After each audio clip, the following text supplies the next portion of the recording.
Justice with Judge Mablean will be life, because in everything we do, it involves the law. You came to court to testify about what you heard, what you saw, and what you know. She's fair. I don't have a hearing problem. This ear works good. This one works even better. She's firm. I'm not responsible for that ticket, and I'm not going to pay for it. Who says you're not going to pay for it? I make that decision, not you. She's honest. What you have to say? All I have to Nothing. say. This is Justice with Judge Mablean. Travis Johnson is suing Greg Ramirez in the amount of $1,900. Mr. Johnson claims Mr. Ramirez's job was to get him home safely, but he failed to do so.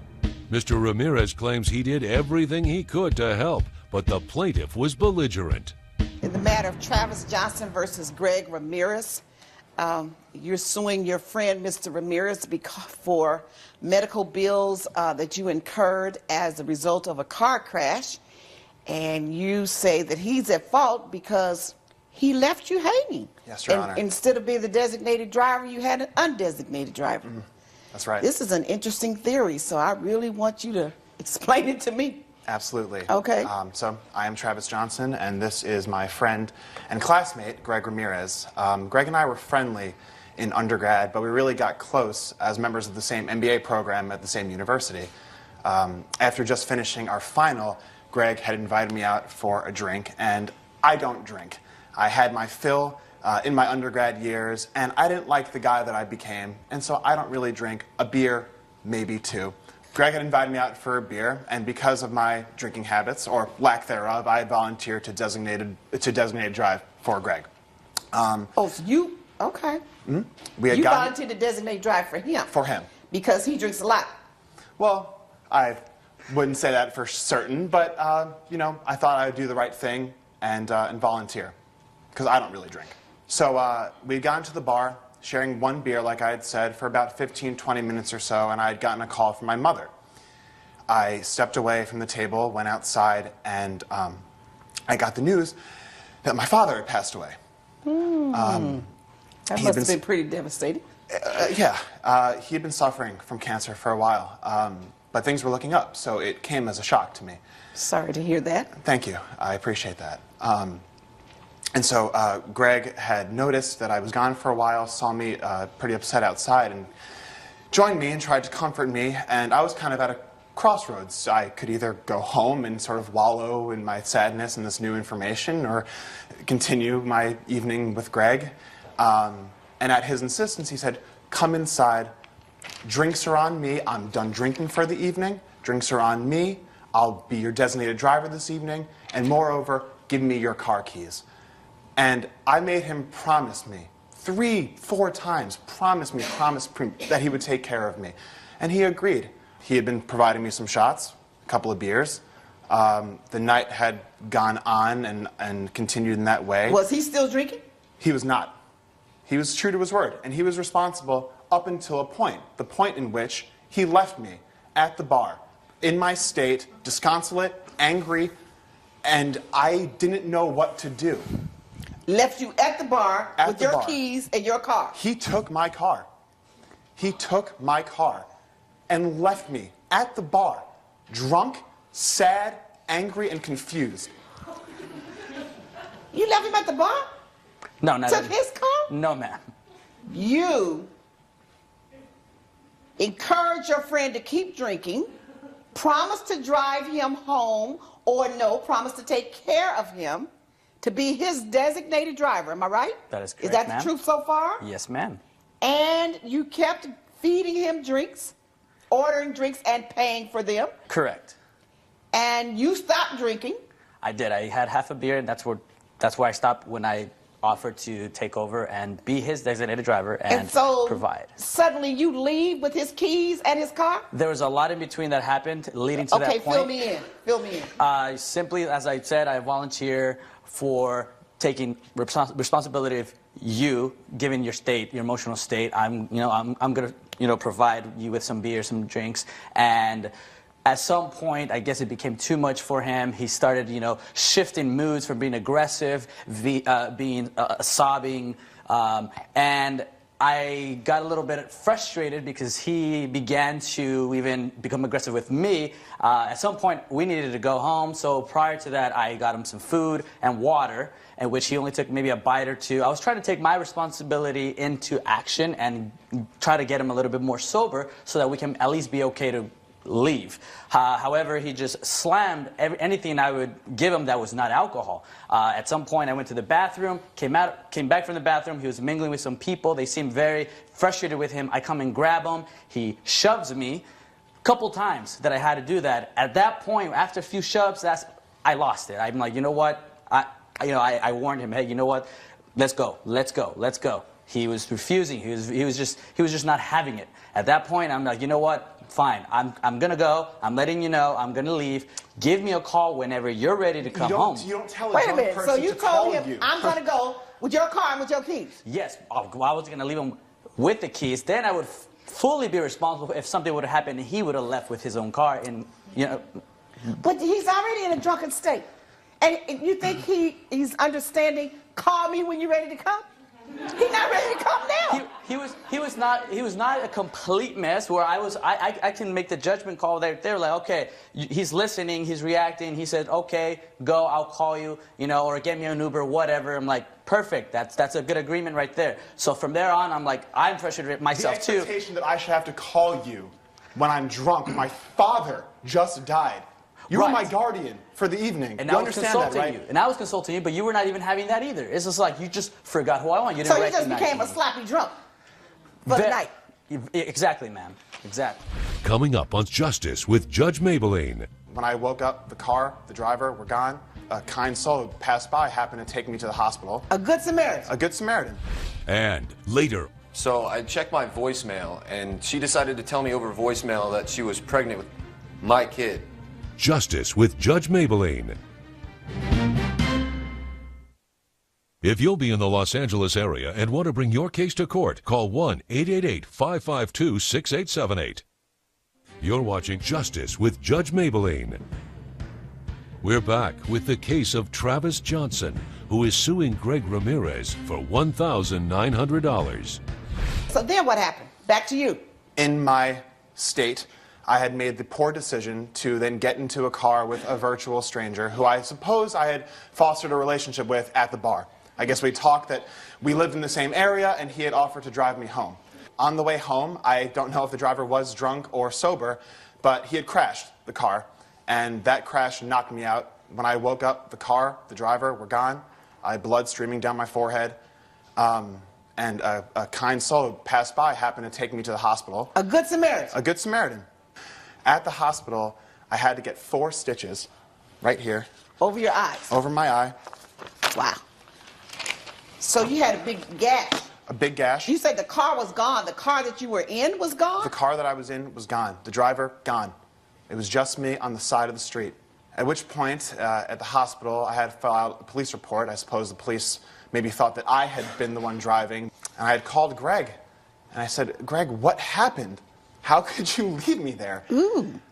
Sutures were pretty bad. And he was saying, look, man, you were an angry drunk. I didn't want to deal with your angry drunkenness. But you made the agreement to me at the beginning of the night to be my guy, to take care of me, no matter what I needed. So his 19, so you're saying that it's his fault that you got in the car with a stranger, he had the accident, you ended up in the hospital having to pay $1,900. Yes, ma'am. You had no medical insurance? I did not meet my deductible, therefore I was fully responsible for the $1,900. And so what's your theory of law that says he's responsible? The defendant is responsible. There was a both verbal and a tacit understanding between the two of us in me giving him the car key and the agreement that we made where he said, I will take care of you, I will get you home safe, and I will be there for you in your time of need. I at least did my part in not letting him drive because that was the agreement. You did part of your part. You some said, part. I will make sure you get home safely. Correct. You did part of it. Right. I did not expect he would have consentfully accept a ride from a stranger, drinking or not. There was no way you should have encouraged him to drink And in provided. that state and pay for it. Oh, okay. I got another theory. suggested, Oh, provided, okay. supplied Now you contributed to his injuries because you provided in its the totality. alcohol, all of and it. you kept providing the alcohol, and you do have a responsibility not to keep feeding somebody that's drunk. You paid for all of those drinks. Yes. Oh, I got you now. Judgment for the plaintiff. Judge Mablean has ruled in favor of the plaintiff. The defendant has been ordered to pay $1,900. You didn't do your due diligence. You know I was upset after losing my dad, and you were supposed to take me home. I tried to help you, but you refused. Coming up, She had been in an accident 2 months prior that had led the baby to die. Justice with Judge Mablean. You're watching Justice with Judge Mablean. Julian Vernon is suing Dina Murray in the amount of $1,600. Mr. Vernon claims Ms. Murray lied about being pregnant to get gifts from him. Ms. Murray claims she was pregnant, but she lost the baby in a horrific car accident. In the matter of Julian Vernon versus Dina Murray, you're suing her for $1,600. You want to be reimbursed for items of clothing and other matters for a baby that you purchased when Ms. Murray told you she was pregnant with your child. That is correct, Your Okay, Honor. talk to me about it. We hooked up around Christmas. We've known each other since high school. And I go to school in Alabama, so she lives in California. We don't talk much. And I got a few missed phone calls from her. So I checked my voicemail, and she decided to tell me over voicemail that she was pregnant with my kid. I was like, I'm going to man up, and although I can't be there in person, I'm going to do the best I can. I'm going to get a side job. I got bussing tables in my spare time, and I sent all that money to her. I bought her food, massages, paid for medical bills, and a few months later, my friend Andre tells me that he saw her at a restaurant drinking wine. And I'm thinking, how is a pregnant girl drinking wine? I find out that there is no baby. How'd you find that out?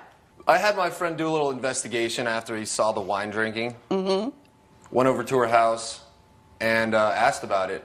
She ended up breaking down in tears and told him, right before she told me, that she had been in an accident 2 months prior that had led the baby to die. And I was still paying her even after the fact. Okay, but she never called you. No. Okay.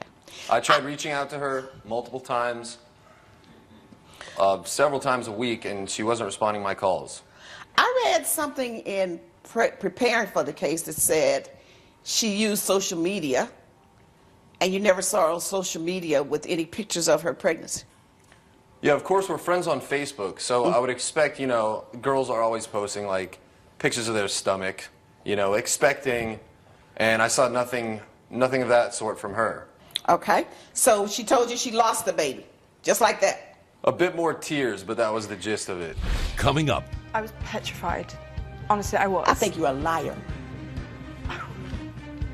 What you think? I agree. closed captioning provided by. You're watching Justice with Judge Mablean. We're back with the case of Julian Vernon, who is suing Dina Murray for fraud. How did you discover you were pregnant? I work as a waitress, and I was opening up the restaurant one morning, and I fainted, and obviously I knew something was wrong, and I was a couple of days late, and I didn't want to scare anyone or scare myself to thinking I was pregnant, and then I did take a pregnancy test, and... Took it where? The pregnancy test? Yeah. I took it at home. You took a home pregnancy test? Yes. When did you go see a doctor? About 5 days after. Okay. You have verification? Yes, I do. I have the medical bills here. Thank you. Okay. So you called him and told him that you were pregnant? Yeah, I rang a few times and texted a couple of times asking him to get in contact with me, and I heard nothing for a few days. And I eventually plucked up the courage to tell him that I was pregnant over voicemail because he wasn't returning my calls. Now, this bill right here says that there was an ultrasound for a fetal heart monitor exam. It doesn't tell me the results. It tells me there were blood tests. It tells me there was an OBGYN specialist fee. It doesn't tell me anything about what it's for and what the results are. Is this the pregnancy test or is this the accident? That's the accident report after. Okay, I asked you, did you have anything from a doctor after you did a home pregnancy test confirming your pregnancy? In that, no, I don't. You kept in touch with him, and then when did this accident occur? The accident happened at the end of, it was the beginning of March, it happened, and we were in really good contact from the moment I found out I was pregnant. As soon as he found out, he was great. He was fantastic. He talked to me every day. He helped me. And even when I sent him funny little texts like, oh, I'm hungry, or I'm not really feeling well, he'd straight away order something for me. How nice. I'm a great guy. Yeah, that sounds like it. You're an unusual guy, I tell you that. That's not the usual behavior. And you kept a record of it? Yeah. Because you paid with your credit card? Uh-huh. Okay, got you. Good man. Let me see. Smart guy.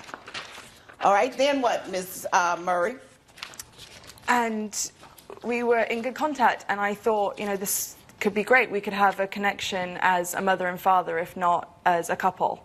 Okay, now, March. Yes. You have an accident. Yes. How did the accident happen?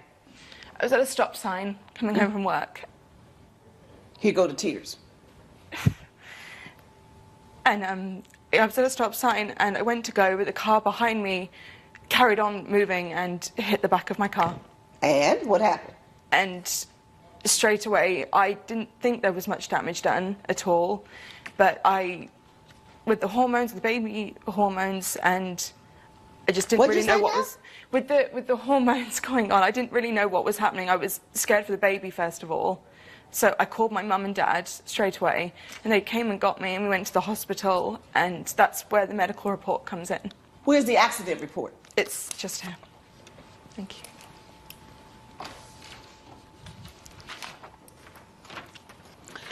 Fetal heart monitor exam doesn't give me any results of whether they discovered that there was a fetus there or the fact that they just took the exam. You can take exams saying that I believe I'm pregnant, and they'll give you an ultrasound every day of the week if you say that. When did you call him to tell him that you lost the baby? Thank you. We spoke a month later. 1 month later? Yes. I was petrified. Honestly, I was. I think you're a liar. What you think? I agree. Judge Mablean's verdict when Justice with Judge Mablean returns. Promotional consideration provided by. You're watching Justice with Judge Mablean. I think you ought to pay him back his money. I think you scammed him. You can't take the man's money on a lie. I will give you an opportunity to prove to him that you were pregnant, that you in fact lost the baby, and all of that. And if you do it, then you don't have to pay him. But if you don't provide him all of that proof to his satisfaction, the order of the court is that you return his $1,600. And that's judgment for the plaintiff. Judge Mablean has ruled in favor of the plaintiff. The defendant has been ordered to pay $1,600. Look, I was just trying to do what's right for the baby. To be honest with you, the whole thing is just too painful and emotional. I want to move on. I'm done with you.